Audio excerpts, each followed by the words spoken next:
मित्रांनो, राज्यातील कृषी यांत्रिकरण योजनांतर्गत अवजार अनुदानाबाबत एकत्रित शेतकरी कुटुंबांमध्ये निर्माण झालेला संभ्रम अखेर दूर झाला आहे.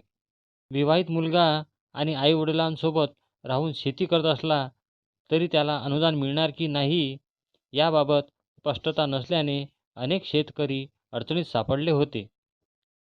आता कृषी आयुक्तालयाने विवाहित मुलांनाही अवजार अनुदानासाठी पात्र ठरण्याचा निर्णय घेतला असून त्यामुळे राज्यभरातील शेतकऱ्यांना मोठा दिलासा मिळाला आहे. अनुदानाच्या व्याख्येमुळे निर्माण झाला होता संभ्रम. यापूर्वी कृषी विभागाकडून कुटुंब या संज्ञेची व्याख्या करताना आई, वडील आणि त्यांच्यावर अवलंबून असलेली अविवाहित अपत्ये असा उल्लेख करण्यात आला होता. मात्र प्रत्यक्षात अनेक विवाहित मुलगे लग्नानंतरही आई-वडिलांसोबत एकत्रित कुटुंबात राहून शेती करतात. अशा परिस्थितीत त्यांना कुटुंबाचा भाग मानायचे की स्वतंत्र घटक यावरून शेतकरी तसेच क्षेत्रीय अधिकारी संभ्रमात होते.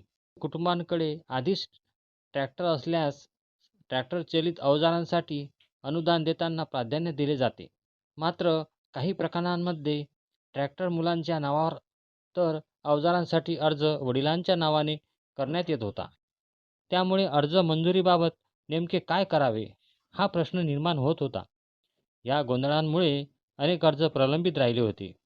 कृषी आयुक्तालयाचा महत्त्वाचा निर्णय ही परिस्थिती लक्षात घेऊन कृषी आयुक्तालयाने कुटुंब या संज्ञेचा फेरआढावा घेतला. त्यानुसार आता एकत्रित कुटुंबात राहणाऱ्या विवाहित मुलांनाही कुटुंबाच्या व्याख्येत समाविष्ट करण्यात आले आहे. परिणामी अशा कुटुंबांना अवजार अनुदानाचा लाभ मिळण्याचा मार्ग मोकळा झाला आहे. प्रतिज्ञापत्र आणि कागदपत्रे बंधनकारक. सूत्राच्या माहितीनुसार विवाहित मुलाला कुटुंबाचा भाग मानले जात असले तरी प्रत्येक प्रकरणात काही अटी लागू करण्यात आल्या आहेत. संबंधित लाभार्थी शेतकऱ्यांकडून आम्ही एकत्रित कुटुंबात राहतो असे नमूद करणारे प्रतिज्ञापत्र घेतले जाणार आहे. यासोबतच शिधापत्रिकेची प्रत किंवा इतर आवश्यक कागदपत्रे सादर करणे बंधनकारक राहणार आहे. महा-डी-बी-टी संकेतस्थळावर अर्ज करताना काही शेतकऱ्यांकडून तांत्रिक चुका होत असल्याचेही समोर आले आहे. ट्रॅक्टर ट्रेलर ऐवजी ट्रॅक ट्रॉली असा पर्याय चुकीने निवडण्यात येत आहे. ट्रॅक ट्रॉली हे स्वयंचलित अवजार असून ट्रॅक्टर ट्रेलर हे ट्रॅक्टर चलित अवजारांच्या वर्गात मोडते.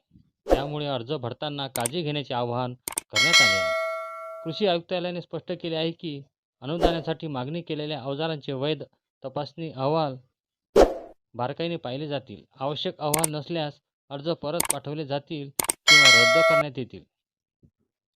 कृषी अभियांत्रिकी संचालनालयाचे संचालक अंकुश माने यांनी सांगितले की शेतकरी अनुदानापासून वंचित राहू नयेत म्हणून कुटुंबाच्या व्याख्येतील संभ्रम दूर करण्यात आला आहे. विवाहित मुलालाही त्यात समाविष्ट करण्यात आले असून पारदर्शकतेसाठी आवश्यक कागदपत्रे घेतली जात आहेत. व्हिडिओ आवडले असल्यास व्हिडिओला लाईक करा, कमेंट करा आणि जास्तीत जास्त शेतकरी बांधवांना शेअर करा. भेटूया पुन्हा नवीन व्हिडिओसह नवीन अपडेटसोबत. नमस्कार.